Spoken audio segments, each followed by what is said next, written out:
తెలంగాణలో drugs culture ను BRS ప్రోత్సహిస్తుందన్నారు MLC Balmuri Venkat.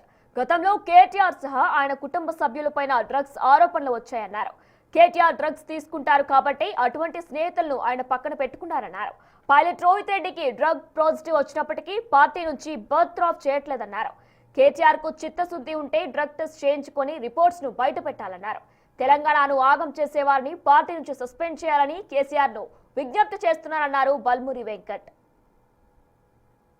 Telangana రాష్ట్రాన్ని డ్రగ్స్ రహిత రాష్ట్రంగా తీర్చిదిద్దాలని చెప్పి గౌరవ ముఖ్యమంత్రి రేవంత్ రెడ్డి గారు చిత్తశుద్ధితోటి పనిచేస్తుంటే అది జీర్ణించుకోలేక తట్టుకోలేక తెలంగాణ రాష్ట్రంలో డ్రగ్స్ కల్చర్ని ప్రోత్సహించే విధంగా ఏదైతే ఇక్కడ ఉన్న యువతని చెడగొట్టే విధంగా బీఆర్ఎస్ పార్టీ నాయకులు కేటీఆర్ కుటుంబ సభ్యులు స్వయాన కేటీఆర్ పదే పదే ఇటువంటి ఆరోపణలు వాళ్ళపైన వస్తున్నాయి. అండ్ ఆధారాలతో సహా కేటీఆర్ వ్యక్తుల ఈ డ్రగ్స్ విషయంలో వారు పాజిటివ్గా టెస్ట్ కావడం జరుగుతుంది.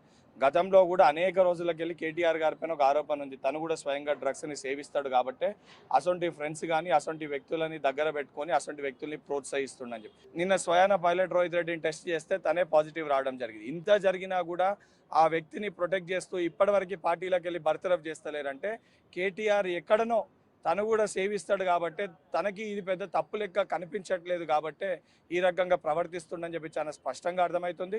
నేను కేటీఆర్కి సూటిగా డిమాండ్ చేస్తున్నా, నిజంగా నీకు చిత్తశుద్ధి ఉంటే నువ్వు డ్రగ్ టెస్ట్ చేయించుకొని ఆ రిపోర్ట్స్ని బయట పెట్టాలి. దానితో పాటు కేసీఆర్ గారు కూడా విజ్ఞప్తి చేస్తున్నా, మీ పార్టీలో ఇటువంటి వ్యక్తులు తెలంగాణ రాష్ట్రాన్ని ఆగం చేసే ప్రయత్నం చేస్తున్నారు, వీళ్ళని బర్తరఫ్ చేసి సస్పెండ్ చేసి మీ పార్టీ యొక్క ఇంటిగ్రిటీని చిత్తశుద్ధిని కూడా చాటుకోవాలని చెప్పి కేసీఆర్ గారితో డిమాండ్ చేస్తున్నాను.